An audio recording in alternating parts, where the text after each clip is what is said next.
Hello everyone friends, শক্তিমন্ত্র সকলেই ভালো থাকবে। শ্রী ভগবান ওয়াচ। ভগবদ গীতা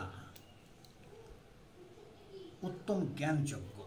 গীতা পাঠের মধ্য দিয়ে পরম পুরুষ পরমেশ্বর ভগবান শ্রীকৃষ্ণের পুজো পাঠ সম্পূর্ণ হতে পারে। গীতাই হচ্ছে ভগবানের দিব্যবাণী, অমৃত কথা। শ্রীমদ্ ভগবদ গীতা পাঠের মধ্য দিয়ে আমাদের নিত্য কর্মময় জীবনে আমরা যাত্রা শুরু করতে পারি, তাতে ভালো হয়। কৃষ্ণস্তু ভগবান স্বয়ং। নমঃ বাসুদেবায়, নমো ব্রহ্মণ্য দেবায়, গো ব্রাহ্মণ হিতায় চ জগদ্ধিতায় কৃষ্ণায় গোবিন্দায় বাসুদেবায় নমো নমঃ।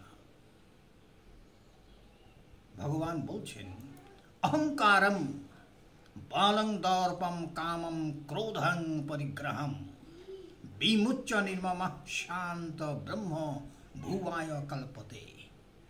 অর্থাৎ অহংকার, আত্মহংকার,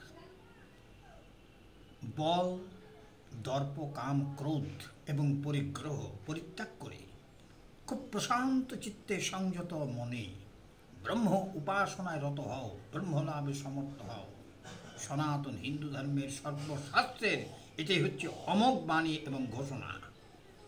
মচ্চিত্ত সর্বদুর্গানি মৎপ্রসাদত তোরিষ্যসি অথৌচত তম অহংকারন না শস্যসি বিকরিষ্যসি।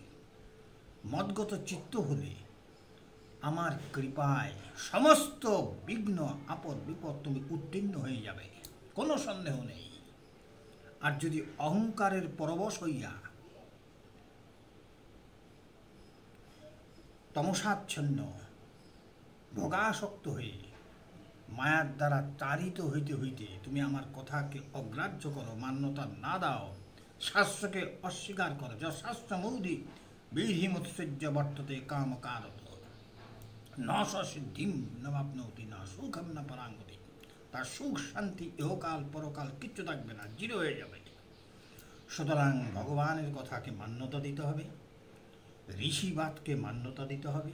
এটাই সনাতন ভারতবর্ষের প্রচলিত ধারা।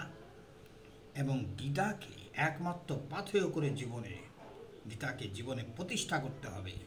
সকলেই ভালো থাকবেন, সকলেই সুস্থ থাকবেন। শরীর মাধ্যম খলু ধর্ম সাধনম। শরীরের তপস্যা, শরীরকে সুস্থ রাখা, শরীরকে ঠিকভাবে পরিচালিত করবার যে মানসিকতা, সেটা নিজের মধ্যে আত্মস্থ করতে হবে। নমস্কার।